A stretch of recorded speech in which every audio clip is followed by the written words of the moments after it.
Into my two bits. This is First Bites. We are looking at the rapid reaction, instant reaction, and immediate hangover of our Florida Gators versus the Tennessee Volunteers. Rocky Top, Big Orange, wherever that came, probably should be Big Creamsicle. Either way, I'm your host, Mr. Randy, along with my other host, Ben B. How you feeling, my man? Yeah, man. It's another Saturday in 2025, one of at least 48 that will contain a Gators loss, um, or not a Gators win. Sorry, let me back that up. Get a little ahead of myself. Feels like 48 are going to have Gators losses, but Feels like but it. at least one of 48 Saturdays that will not have a Gators win in it. I'm going to hope it stays 48, but we'll leave that conversation for next week and really hope that it stays that way. But I don't know, man. I don't know. Yeah, tough evening. Obviously, not what anybody was looking for out of this one. We once again were woefully out coached, I would say, in this game. Something that has happened far too often under the Billy Napier and subsequent Billy Napier staff era. This was rough.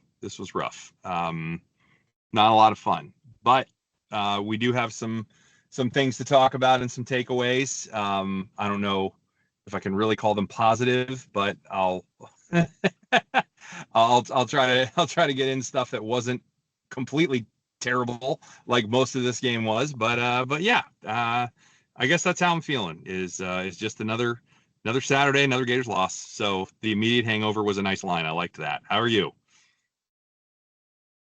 Still hungover.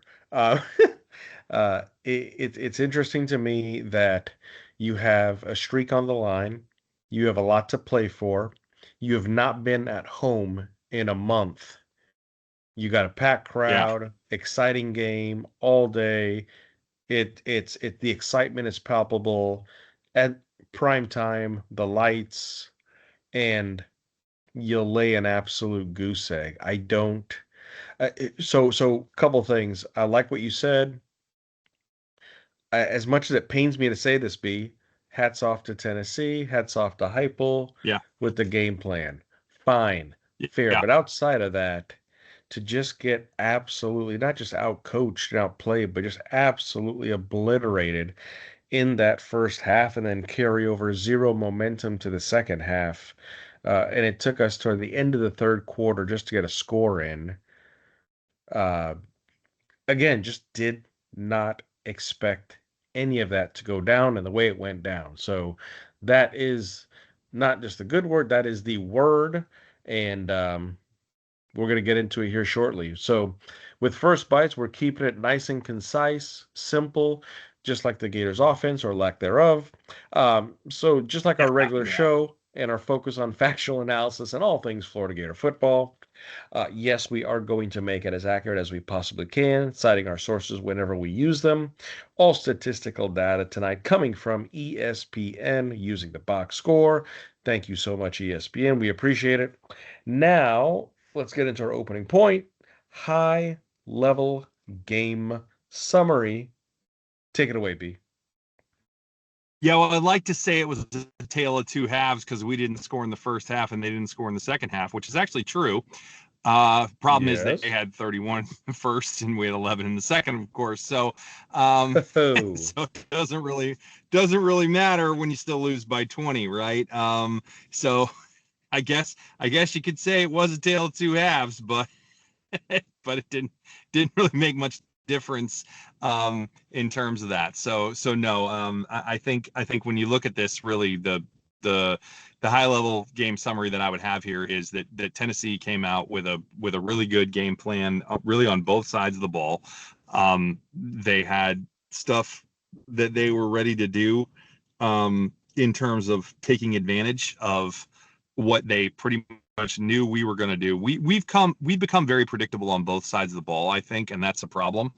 As much as I do like things that Roberts has done throughout the season, um, he doesn't mix it up enough. There's not enough variability in the scheme and in the concepts, and it becomes, I think, too predictable. I really do, because what we have played Tennessee extremely well defensively 3 years in a row.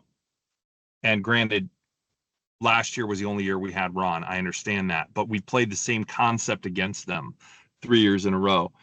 This being the exception, if you will. Um, but conceptually, we've played them the right way in theory. And I can't get into a full analysis of this right now, but I will on Monday. This looked much more like when we played them back in Napier's first year, right? In terms of how they took advantage of us, in terms of how they were able to move the ball and the yards and everything else. The reason we lost last year wasn't because we played poorly against them. It was just simply because their O-line was able to really dominate us up front. That did happen again last night, though not, or tonight, excuse me, not to the same degree. But it was a part of the mix. But what really changed the game tonight was, in terms of what their offense was able to do to us, it wasn't just the run game. It was what they were able to do to us in the passing game and some of the stuff that they were doing. So again, I won't go any deeper right now because we keep it high level here. But what it really breaks down to from a game summary standpoint is they did things offensively that were highly effective, but also, I would say, somewhat atypical of Tennessee. And then defensively, they're not a good defense. But once again, very able to look like a good defense against us. Wonder why. Nothing new there, right? Nothing new there at all. Any team that studies our film and knows what we like to do, even with this new coordinating staff in place that does do a few things differently at times, still goes back to the same old stuff. So ultimately, they just came in very prepared to do things that they thought would work against stuff that we've put on film. And what do you know? It worked, because we don't really change anything that we do. We don't adjust. We don't adapt. We don't mix things up. We don't have wrinkles. We don't have changes. We just do the same stuff and hope it works. And it's the same story over and over again. And again, I'm very much beginning to feel that it's the same way on defense as well. And obviously, that's highly frustrating. So I'd say that I'll leave it at that. What do you got? I think that sounds about right. And this is not the 80s. This is not, we don't have Larry Right. Bird who says, listen, I'm going to go over here, I'm going to dribble 4 times, I'm going to shoot it from the corner, and you're not going to stop me. It just, Great analogy. it just doesn't work. And again, maybe Saban had the ability to do that, but then again, Saban, with the dark Sith Lord, as I refer him to as, is just an absolute maniac. The way he coached and his process and his organization and his overall game plan. And But that's the even thing. he, but even he adapted over time. I mean, it took a long time, but even he adapted over time and Even he changed the way he adapted. did things over time. So, Sure. anyway, But at the end of the day, there is no adaptation here. And clearly, no, especially on the offensive side of the football, I saw a team that came out so flat, flatter than the hills of Florida. And it got to the point where, guess what? We're going to try play action. We're going to try rollout. We're going to try giving DJ some time to throw. Oh, by the way, we need to give him time to throw. We need to kind of stabilize that line, establish that line, push back. Couldn't do that. Couldn't do it. Too much passing early. Couldn't do that. Not enough running early. Couldn't do that. Couldn't establish that. This line continues to be an yeah, absolute debacle for me. yeah, We talked about this in the preseason pod and all summer. It seemed like that this line was going to be the anchor of this team or this offense, and yeah, that if it's anything that we have to worry about, the O line was not it. Oh, got yeah, that wrong. yeah, I big time. believe I want to say that's the fourth egg to the face. Anyways, so Yeah, I agree with you. Good game planned by Tennessee. We did not establish line of scrimmage. We did not run the ball or the ball early. There was too much passing. Again, a lot of we saw pop passes and screen passes come back, but guess what? If you do not block on the edges, you can't do it. We saw a great run by DJ, and outside of that, we saw him try to get to the outside a couple times. He's not the fastest. He does not make it on the edge, and they snuffed it out and they stopped it. And I think at the end of the day, this game boils down to the fact that they wanted it more. There was more on the line for them, and we clearly couldn't get it done. So there's that. Um, let's move on to key stats, B. What do you have for key stats? Yeah. So I think the ones that I'm going to pick here, I'm going to go with trying to decide if I want to take two or three. The first one I'm going to go with for sure is the rushing yards. Obviously, once again, we have a terrifically horrible performance in rush defense. This is third game in a row allowing more than 200 yards rushing. Tonight it went almost to 250, Yeah. 248 rushing yards allowed. We made a comment when we did keep it or pitch it that historically in this game, not necessarily recently, but historically, the team that gave up more rushing yards or that won the rushing battle, if you will, is the team that won this game. Well, Tennessee won the rushing game or won the rushing battle in spades. And sure enough, that proved to be the deciding factor in this one. 248 to 145. Obviously, that is a huge margin. I think the other one I will point to is time of possession. We talked Yeah. about this as another keep it or pitch it, though not always are those meant to be keys to the game. But in this case, it turned out to be discussed that Tennessee's average time of possession is under 25 minutes a game, and they possessed it for over 35 minutes in this game, 35-42. So I mentioned that I thought we might make Heupel have more sustained drives down the field, which we did, not letting him have those big shot plays. But he didn't, I would say they weren't even really looking for him. Like it wasn't like he was looking for him and then coming to the check down. No, they weren't looking for those plays. They took one deep shot the whole game and missed it. And they were not even trying because they knew how we were going to play them, as I already mentioned. And they Mm-hmm. literally changed their typical play calling in this game and modified it so that they could take advantage of more underneath stuff the entire game, the whole game long. And it absolutely ate us alive. And I think that's what allowed them to get the 248 on the ground was the fact that that passing game did not look like the typical Tennessee passing offense. Not to say those plays aren't in that offense, they just don't call them with the frequency and regularity that you saw. So for me, those are your two key stats for sure. Is obviously the rushing yards, and the dominance they had there, and then the absolute ridiculous dominance in time of possession, which also does go to the lack of ability of Florida, of course, to possess the ball as well. But obviously, again, we talked about it last week. When you have a hurry up offense that can run the number of plays they can and possess the ball for that long, forget about it. I mean, it's over. It's over. So those are mine. What are your key stats for tonight? Fair. I like it. Well, I don't like it, but I get it. Yeah. I get it. I get it. Um, I'm gonna have to go with the first one is third down. Um, two for Yeah. nine. It's a good one too. Two Yep. for nine. A whopping 22%. And I, for the life of me, I just can't figure out why we try the same thing. Again, it's the definition of insanity. The same thing over and over again, expecting a different result.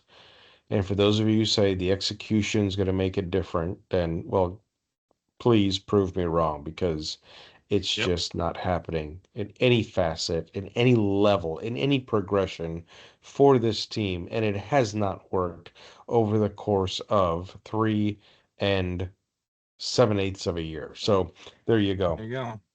So there's that. The other one that I'm gonna have to say this is I'm gonna poke a little fun at it, but I have to because if not, I will cry. I will go in my closet and get on my knees and cry. Um, zero interceptions. Zero Yep. interceptions for DJ Lagway.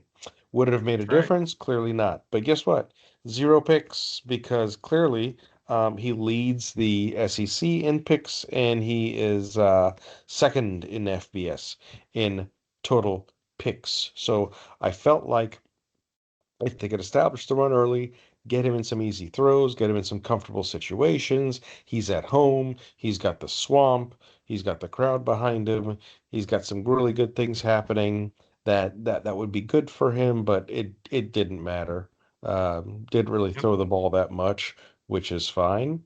But hey, guess what? DJ Lagway had 0 picks in a game. I just Yep. wanted to be able to say that, Over over 10 over 10 yards per completion too, which is one of the better um, yards per right? completion, not per attempt, but per completion Completion. of the season as well. Yeah. Thank Yep. you, Tony Livingston, for doing what you do on the edge there. It seems like we only use Tony Yep. Livingston when we're backed up against, the 2 yard The line, 3 yard wall. line, Yep. five Yep. yard line, and just, Yep. But that's about anyways. the third time we've done it. So guess what? Next time we do it, it's going to be a pick. Just saying. Because we keep using what? The same play. Same play.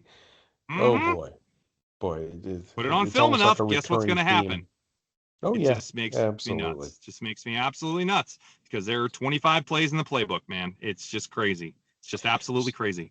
Right, and then the last thing I'll say is my third one, believe it or not, is 3 penalties, 30 yards.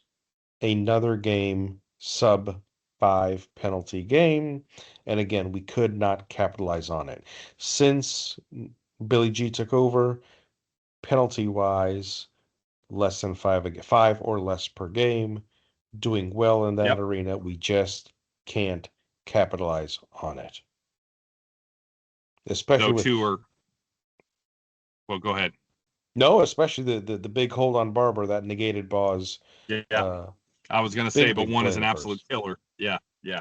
Yeah. Exactly. But So yep. speaking of a credible play. Let's look at an impact play, B. What's your impact play for this Yeah, evening? yeah. So it's a sad night when I'm going to do this, but I got to give it to Trey Smack, kicking the field goal to keep the scoring streak alive because it was very much in doubt there for a minute. Um, so 463 and counting. I know obviously we got the ball a touchdown later, which is great, and kudos to him. But officially, it was Trey that kept it on the board, and was glad to see him get right after the missed field goal, the first one since the first game of the season. Was very bummed to see him miss, but was Yes. glad to see him bounce back, get the 46-yarder, and get us on the board to keep the scoring streak alive. We may have lost the Tennessee streak. We did not lose the scoring streak, and that one is a whole heck of a lot longer. So that one dates back to 1988. For those that don't know, we have scored in every game we have played since the early, I don't know, remember which game it was in the 1988 season, 463 consecutive games, longest in FBS history ever, and still going. So that's kind of important. So I'm glad we kept that going. So that is going to be my impact play of the game. What do you got? Guess what? We have the Same? same play. Yeah, there you go. uh Yeah, fair enough. it's really sad. It's really sad when you have this thing holding over your head, right? And especially I remember the bowl game against Oregon State years ago, and you know, Adam Mahalik comes Yeah. in and he gets the three, and you're like, oh my gosh, it's finally there. And the next season, Trey Smack takes over, and there's that, right? Um, it's funny. Last time Florida was shut out, October 29th, 1988, against who else? But Auburn. Auburn. It was a Mm-hmm. 16-0 loss. Unreal, right? And B, what was the streak that you said? What was the game number? 463 as of tonight. It was 462 coming in. Uh, four. I've got 472. All right. Well, there you go. So 472, 462, as the cool kids would say nowadays, 6'7", 6'7", who knows?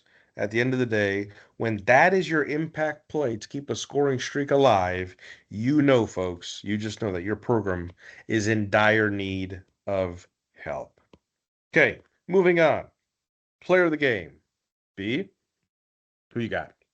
Yeah, fair enough. In fairness, my source on this is from Wikipedia, so it's very possible that it is wrong. I Hey, will wrong. cite that. That is just where I pulled it down from. So I don't know where yours is, ESPN. but there. Oh, okay. Well, if you got yours from ESPN, I'll trust that over. So then we'll say 472. But I'm Copy. seeing multiple things saying 461. Oh, it looks like that might have been start of the season. It was start of the season. That's why it hasn't Yep. been updated. There you go. So it's start of the season. So that makes sense. So it would have been 472 coming in, and this would have been 473. So 473. apologies. Yep. All right. Good enough. Um, good. Okay. I got to go fix something I posted on Facebook earlier, but I will do that. Okay. Um, um, Wikipedia strikes again. Impact It player of the game, does. Jaden Baugh. Jaden Baugh. Without question, he goes for 96 yards per ESPN. I saw something else where it was 95. So there you go once again. But 96 yards on 18 carries, 5.3 yards a carry. The kid is like a 5-yard carry machine. And we are just over 100 yards away. I believe he needed to average about this number per game. Actually, so maybe we're not 96. We were 808 coming in. So we're right at it. We're right at 96, 97, something in that neighborhood. If we're 808 coming in, I guess we're 100, we're 94. I don't know. I can't do that math in my head right now. Yep. Yep. We got 96 left because 808 plus 96, 96 left. So we 904. split it right down the middle. So we need another 96. We need another 96 against Florida State, and he hits the 1K mark. Please, Jaden, get it. That and a win over Florida State, and we get some nice little bonus points to end out the year here. That would be absolutely phenomenal. Haven't had a 1,000-yard Gator rusher since Kelvin Taylor. That stat I do Yes. know for sure. And it has been a minute. So would love to see that happen for Jaden. He deserves it. Man, did he run hard tonight. So many broken tackles. Once again, so many effort plays, even in a game that was long decided. The second half, game is over, and he is running his butt off out there. Loved to see it. Love the effort. Love that he got that touchdown pass from DJ late. Obviously, that's not a rushing TD, but not that it matters. Still got to score. That was great to see him get the 6, considering all the effort he put in. Love that we fed him the ball in the second half. That was something that I was actually really happy about. He only had 43 yards going into halftime, so to get him up to 96 was great to see. Really solid stuff there. And yeah, so absolutely, impact player of the game, player of the game, no question. He's going to be the winner there for sure for me. Who do you got? Unequivocally, Jaden Baugh. Yeah, He's good. He's good. he He's is fun to good. watch. He's a great kid. He's got a great demeanor. He's got a great attitude. He runs hard. He runs downfield. He puts his foot in the ground. He's strong. He's got a squat record there in the weight room amongst every single player, offensive line, defensive line, every single player. Great demeanor, great disposition, great at the podium. I know we say it week in, week out, cannot say enough things about the kid. Jaden Ball, please come back for another campaign. We need you in 26. We really do. We really Yeah, do. yeah. This Really, team really needs hope. Go just ahead.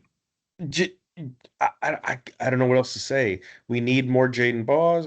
B, like I mentioned to you in text, we need more Jaden Balls. We need more Miles Grahams. Just period. Yeah. And Jaden appears to be a good name because I could use some more Jaden Woods too. Quick call out for him as an honorable mention. 8 tackles, 3 solo, 1 sack, 1.5 tackle for loss. Filling in for an injured George Gums as the starter. My goodness, what a game for the true freshman. Talked a lot about him last week. He absolutely tore it up. That's from the edge position. He's not a linebacker. So your No. other 3 leading tacklers: linebacker, and then safety from there. Yeah. And you throw in an edge into that mix. Are you kidding me? I mean, absolutely ridiculous with 8 tackles, 1 sack, and 1.5 tackles for loss. Phenomenal game. Effort out the wazoo. He was in the backfield all night. just really, really great game from Jaden Woods. Outstanding stuff. Actually, kind of makes me question if he shouldn't have been starting all year, but that's another conversation. It Um, is. so we'll leave that one alone for now, anyway. But, but yeah, had to give a little honorable mention there. But yeah, so here's to the Jadens tonight. And actually, while we're at it, Jaden Robinson had a good game too. So it's definitely Jaden kind of night. But with that, yeah, I think we'll move this thing on and wrap it up here. Closing thoughts are hate losing this streak, not especially in the manner in which we lost it. I mean, to be down 31-0 in half. I mean, geez, it's just ridiculous. But chalk it up to another game in 2025, man. I mean, what a season this has been. I can't remember a time, and I'm sure we'll reflect on this more at the end of the year when we do our season recap. But I can't remember a time, really ever, when I had such high expectations, and this is knowing what we know about the team, right? It's not like media hype expectations. It's like we know this team is good, and then see something like this happen. I mean, the last time we went 4-8, which here's hoping to 4-8, by the way. Raise a glass to 4-8, everybody. Let's get that dub next Saturday. But the last time we went 4-8, we had a team that was absolutely destroyed by injuries. This was back in, I believe, 2013. Way more destroyed by injuries than this team is. Way more, believe it or not. And that team wasn't that good to start with, quite frankly. Nothing like the talent that we're working with here. And especially not on the offensive side of the ball. And I mean, I don't even know where to begin to compare those two teams. And yet here we sit with a chance to not even match that record. I don't really want to put that out there because I really want to win next week, but I mean, that's the fact of it, right? Is we might not even get to 4-8. And that's just, it's inexplicable at this point. It's inexplicable at this point. It's just crazy. So that's it. That's my closing thought. That's all I got. Where are you at? I can't say that I'm much better, B, because I think the thing that I'll say is, and mentioned it before, I feel like I've got so much I've got a dozen eggs on my face from what we looked at, what we thought about, and not just the hype, right? But the team on paper, what we believed we saw, what we felt like we had coming back, the talent composite, just everything as a whole. This is the year. It's Billy's year. He's got his guys. Yeah, we understand play calling is vanilla, extremely vanilla, but that's okay. There's going to be execution. There's going to be accountability. There's going to be a system. There's going to be all these things. And it just turned out to be so disappointing. So disappointing. So well said as far as high expectations, because if you look at everything else that we read and everything else that we heard, preseason ranking aside, I want to say the preseason ranking was 15, maybe 14, 15. I, 15, yeah. you look at those things, you look at some of the pundits out there and the analysts, well, here's this, here's that, here's this, here's that. And boy, there were some flags in LIU, the first half of the LIU game, where there were some flags. There were Mm-hmm. some, not just yellow flags, but red flags. Like, ooh, boy, look at the tackles for loss that we gave up. Oh, wow, how come we're having Mm-hmm. difficulty moving the ball? Oh, wait a minute, we're in the red zone, but we're not taking advantage of being in the red zone. Hopefully, that's not a bigger issue. Beep, beep, beep, burp, burp, burp, burp. Mm-hmm. Bigger issue, bigger issue, bigger issue. And guess what? Turned out to be the biggest issue, that the Billy Napier experiment didn't work. And we just Yeah. took 4 years for a rebuild that, again, from a personnel standpoint, system, all that is fine. But this offense has never looked worse. and it's absolutely deplorable. And I hope we take a good, hard, long look at this program, especially from an offensive perspective. And I hope the people and the powers that be figure it out how to get this team back to some form of prominence or at least exciting football, riveting football Yeah. to watch. That'll get you to the point. Hey, guess what? We can score more than 30 points in a game. Because guess what, B? That's the other thing I'm worried about. If we don't score 30 points against Florida State, there's another nasty stat that's going to haunt us, this team, Mm-hmm. Yep. this year. Agreed. And outside of that, feel free and take us home, my man. Stick a fork in me. I'm done for tonight. Yeah, that's fair enough. I think we're all pretty done. One quick thought I will say is that if we make a good coaching hire, and I know everybody, no matter how you feel about the Lane situation, however that ends up, there are still possibilities to make a decent hire, whether that goes our way or not, um, or maybe you don't want it to go our way, whatever the case might be. If you make a good coaching hire, the way things work now with the portal and NIL and everything else, the good news is this can turn really quickly. It doesn't take years to rebuild anymore. Teams have proven that in the last couple of seasons very, very clearly. There's clear evidence. So it doesn't have to be that, this team isn't what we thought it was, so we're hosed now. No, not the case. Not the case. And for the record, I actually do think that this team is quite a bit better than what they show. I think coaching and play calling is a lot of it. But be that as it may, there are still some missing pieces. Clearly, the O-line you mentioned. So I'll leave it at that for now. But just all hope is not lost moving forward that it's going to be a decade until we can turn this thing around. It doesn't work that way anymore. So there is hope. There is hope. But, it does depend on the coach and what that looks like. So time will tell and we will see. And with that, hope you've enjoyed this. If you have, please give us a like. If you want to hear more, hit subscribe. Join us Monday for the full breakdown and analysis of this game. And we'll get into more details about what we were talking about tonight. And for now, wherever you are, whenever you may be listening, thanks for taking the time. And we will see you around, Gator Nation.